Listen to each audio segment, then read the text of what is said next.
Actually, it started during the fast, and actually, I just started to remember as you were talking about, as Debbie was talking about it. But during the fast, I have a twin sister who she's known the Lord, but we both went our own ways. And 2 years ago is when I rededicated my life to God, and it's just been full speed for me, completely pressing into Him. And for her, it's she's just kind of, well, I know God, and I'm I know He's there, I know He loves me, but she just kept on, living the life she was living. And during the fast, she started going to church every week, and just completely wants to change her life around. She was, used to drinking and going out partying and stuff. So that was just the beginning of it. And then during the revival, I had no idea what was coming. I had no idea what I was preparing for.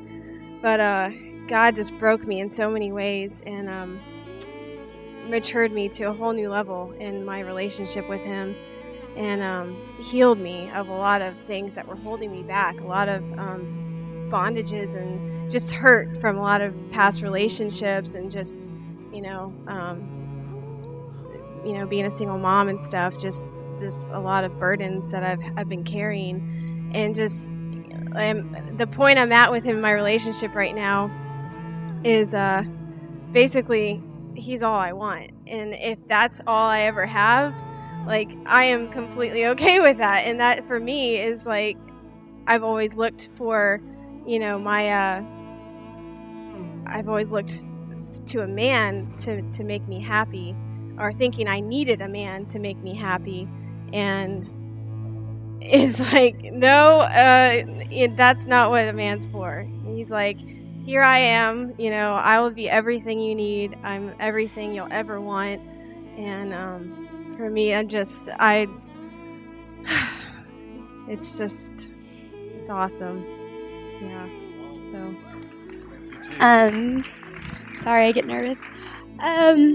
Let's see. I just started coming to Destiny a couple weeks before the revival, and I don't know. Growing up, I always grew up in church and stuff, and I've known God and had a personal relationship, so I'm really good at hearing Him and everything. But I was kind of going through a dry season, and I wasn't hearing Him, and I wasn't having dreams, and I always have dreams and visions, and I was just so sad and getting depressed, and I'm crying out, God, what, show me, I want to experience You. And I was just getting all, just really depressed. And I came here, and it was so amazing, just walking, and you could just feel the presence of God. And it's probably been since a little kid since I've fell out in the Spirit of God. I'd see other people, and people touch me on the head, and I was no, I'm not going, I'm gonna stand here. But I was out every time. I got bruises and scrapes on my back because I was just gone. I didn't even care. I just fell on my face one time. Yeah. And then so it was cool because when I came here, I experienced God. But then when I went home, I started realizing every night I have dreams again, prophetic dreams, not just stupid dreams. And just closing my eyes, one time I was trying to take a nap, and I couldn't take a nap because every time I closed my eyes, God would be giving me a vision about something. And I'm God, I just want to take a nap. And He's Sarah, you're praying to experience me, and I'm here, so stop being a loser and write the stuff down. So yeah. So since then, God's just really shown up, I think, by being in a community where everyone's seeking Him and making His presence known. He just comes, and it's so powerful. And also I've prayed all my life for good friendships, because I never had those friendships that will last for eternity. I just always want that, and pray with my heart so much since I was a little girl. And God's blessed me with the awesomest friends ever from the revival. We bonded, we even doggy piled in the Spirit together. We were soul tied forever. So yeah, it was just powerful. God is real. If people don't believe in God, then they're nuts, because okay, cool. This is with some embarrassment that I tell you this, but it's also kind of cool. Since probably 2004, I had been taking one Xanax every night to fall asleep, because I had great difficulty falling asleep, and I could never stay asleep. And there was also always an underlying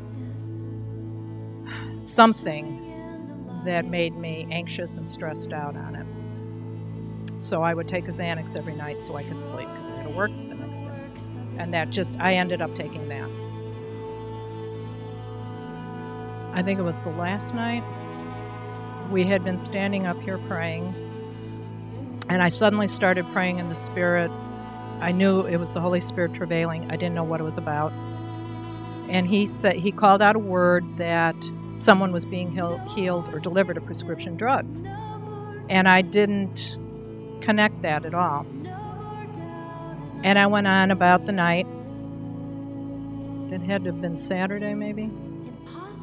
And I had taken the Xanax that night. I had taken it Sunday night until suddenly Monday it went, oh, I've been delivered, because I had been praying for the underlying cause. I knew he could deliver me of it. I didn't doubt that. But I wanted to find the underlying cause of why I needed to take something. There was something there that I didn't know about. I still don't know what it was, but he delivered me. And he still delivered me 2 days later. I didn't receive it that night because it was kind of, I guess it was a duh moment. But I did on Monday. And I'm free, and I haven't had anything. And there's been no physical symptoms. I've been taking that every night since 2004. That's a long, you don't just drop doing that. But he delivered me completely and totally. Well, we were here every night, and most nights I had to pick myself up off the floor before going home. The last night, Brandon didn't even have to pray over me that night. The Lord just touched me. I can't even tell you what was broken off in my life. I can't give it a name, but I know that when I got up off the floor, I was freer, I was lighter, and I don't know what it was, but thank God it's gone. It was an awesome. The whole week was awesome. My 9-year-old daughter got her prayer language, so yes, that was awesome. My 16-year-old we had to carry out of here the last night because he got so slain and drunk in the Spirit that he was at home, and it was after I think 1 o'clock before he stopped laughing. He was so it was amazing. My 14-year-old son went out. We had evangelism, and he definitely has an evangelistic calling on his life. He amazed me. He would go out, and we were in Walmart parking lot, and he just walked up to people and just, everyone, and couldn't wait. He had to get as many people as he could possibly talk to tell them about the Lord. It was amazing. So, my whole family was touched, and we got ourselves a little name of being the crazy family that falls down. So we were proud of that.